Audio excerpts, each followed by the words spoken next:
Hello everyone and welcome back to the Great Book of Grudges. My name is Nathan, and if you haven't heard by any chance, the Immortal Empires is now considered a base game product, meaning that you don't need to own all 3 games to be able to access it anymore. All you need is Warhammer 3 and you're good to jump in, and then you can buy DLC for whatever faction that you want to be able to access it. Now, we've already spoken about that in detail yesterday, but now we have to speak about something really important. You see, this opens up a lot of potential for future DLCs. Since Immortal Empires is now a base game product, DLC can be focused onto there and not the Realm of Chaos map. Now, they should still do DLC which will affect the Realm of Chaos, but this is going to be very big for the potential future of Total War Warhammer 3 in loads of different ways. We've spoken about this hypothetically in the past, but now we're going to go into a lot more detail because, yes, there's so much to talk about. I'm so excited for the future now. And before I start making my point, let's just look at both of the maps together, just side by side. Obviously, there is a lot more potential when it comes to the Immortal Empires campaign, especially since the normal map itself, the Realm of Chaos one, is already quite full, because it launched with so many legendary lords, and then obviously the DLC helped. And we're expecting, what, like 4 characters when it comes to the Chaos Dwarfs? So yeah, it's definitely already pretty full, but not only that, if DLC is focused towards Immortal Empires, there's a large amount of benefits that could come to it, so let's start, right? First, we'll talk about the countries of Ind and Koresh. Those are featured in the Immortal Empires map, and we know they're eventually going to be opened up. Many of us are expecting Ind and Koresh as their own separate race pack DLCs, and yeah, I mean, it's kind of obvious considering that they've even had some lore updates officially by Cubicle 7, which was approved by GW. So these are 2 big races that people want. Now imagine if the DLC was done and, yeah, direct to Immortal Empires. Dev time would not be needed for the Realm of Chaos map to extend the map, which ultimately means that more dev time could be focused on the races themselves or accompanying FLC, as there's usually FLC that accompanies DLC. So, more better quality for this type of DLC rather than wasting time on a map that people don't generally care about. Don't get me wrong, the Realm of Chaos map is very, very cool, but it's the case of these 2 races will need quite a lot of space. Just a little bit of Ind and Koresh is not really going to do it, and let's be honest, if we're looking about it in the realistic sense regarding Realm of Chaos, Cafe is so small, it feels cramped, it doesn't feel as grand as it is, and I don't want Ind and Koresh to feel the same issue. Freed up dev time is going to be really useful here, because even if there's only so much that they can do for a DLC for Ind and Koresh, it means that they could get it done sooner and possibly quicker to us. Not only that, but it means that the DLC team can then move on to the next project in a very quick pace. So overall, everyone kind of wins here. And that means any map expansions that would be needed for Immortal Empires, as there are a few, could be focused there rather than on both. This is a perfect example for Nippon, which many people are expecting near the end of the series at the very least, because it's going to be a while. Remember, race packs don't release that often. You never know for the future though, Creative Assembly have surprised us in the past, but Nippon would need a map expansion for both Immortal Empires and for Realm of Chaos. I, in all honesty, would prefer Immortal Empires, because, let's kind of be honest here, we're really just more interested in Immortal Empires, or at least I am here, and again, more dev time can be focused on Nippon as a faction than just putting dev time onto 2 different map expansions.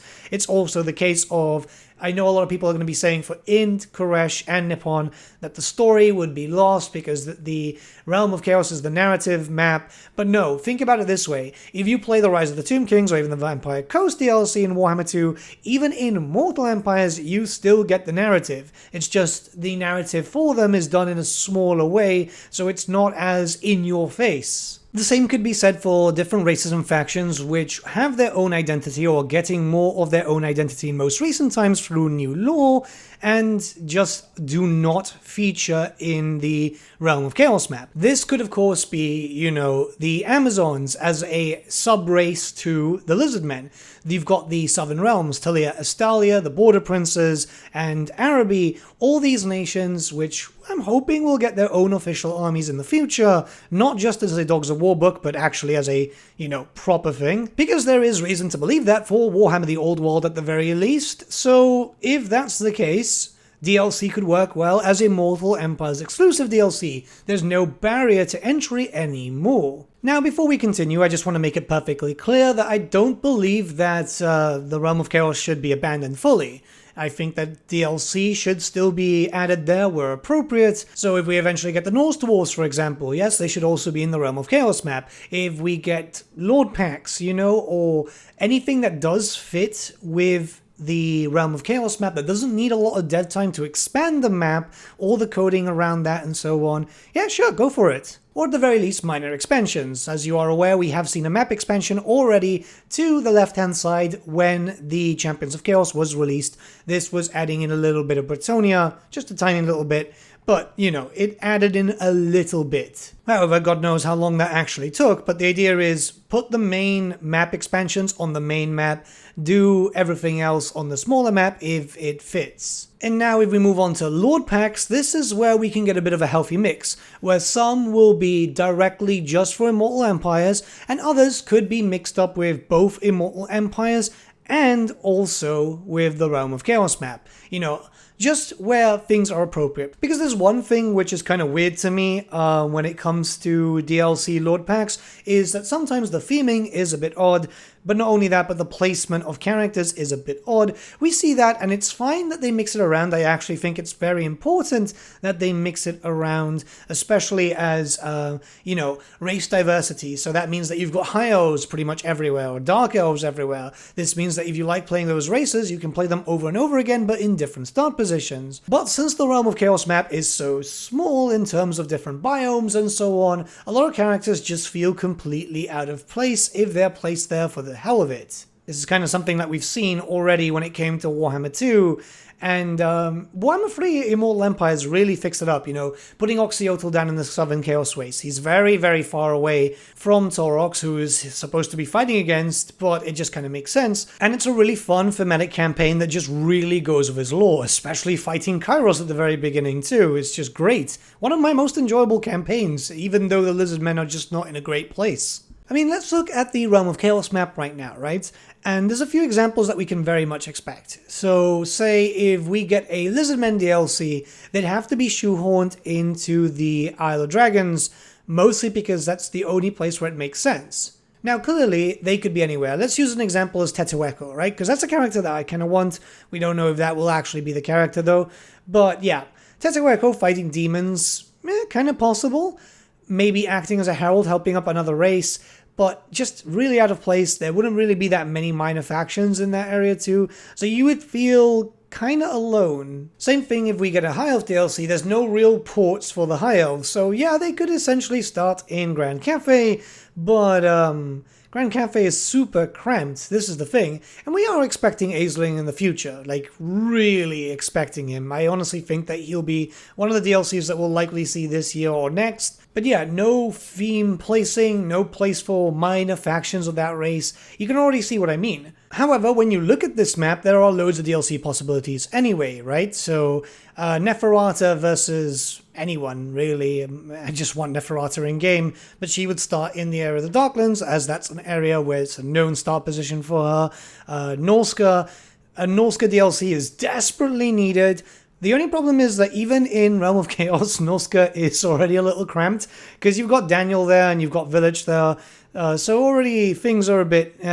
I think Frog and Wolfric show up in game. I think it's just Frog, though. A bit of an issue which really can't be helped is the fact that the world is scaled down to such a small degree. The Warhammer world is actually much larger and grander, but yeah, this is how it is. For an example, Nordland usually has, 3 settlements? When in official canon, they actually have like 30. But you can see here, Empire versus Nurgle DLC, because, you know, Tamacon versus Elseth, the Changeling versus the Monkey King, very doable. Just in general, anything that's in here, or better yet said, already in here by the time that the game already launched a year ago, with a few exceptions, obviously, with now the small map expansion. So you can easily get like 5, 10 DLCs in here. However, look at the Immortal Empires. Look how beautiful this map is and how absolutely massive it is. We've only got 86 playable Legendary Lords at this very moment. This is what, like 500 settlements? And we can expect more in the future when areas start opening up or they start adding in more settlements, because that's generally a thing that does happen sometimes.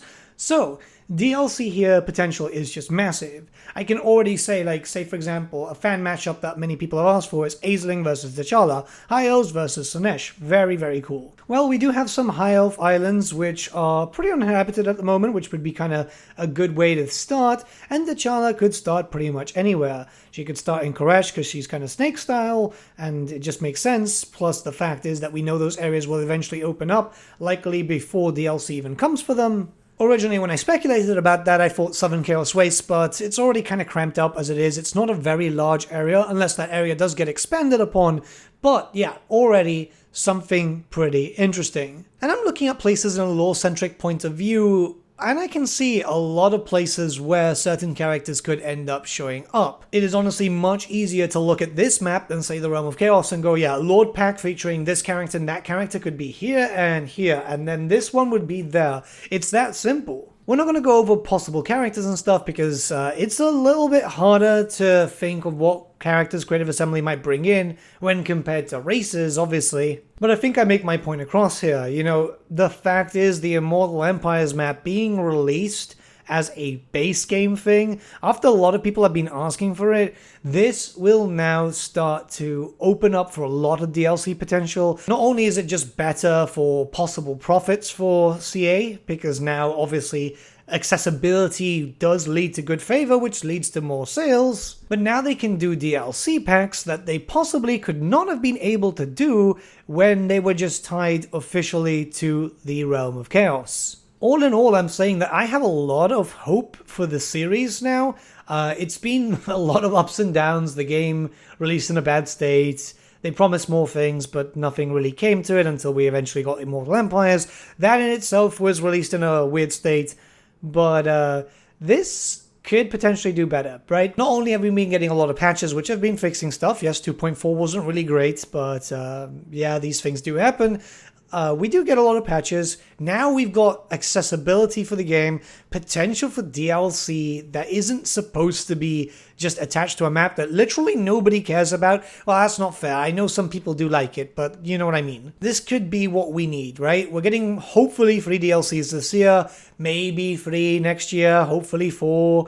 I just want to see this keep on pushing. I just really want to see what could be done, and could we see the full Warhammer fantasy world imagined in a Total War game? Literally what everyone has been wanting since this series got announced. Well, the production of this series got announced, I think, in 2012. But with all that being said, let me know what you guys think in the comments below. What type of DLC would you like to see? As I feel like that's kind of important. I believe that Creative Assembly at this point will be listening to the fan base and just taking up ideas for the possible future. But yeah, let's start a bit of a discussion, and I'm sorry if I sound a little bit tired. I've not been sleeping a lot due to a strike, which is very, very loud, and it's making me record the videos a bit late. It's actually 5:30 a.m. right now, and I'm going to try and get some sleep before they start screaming again. But yeah, have a great day, guys.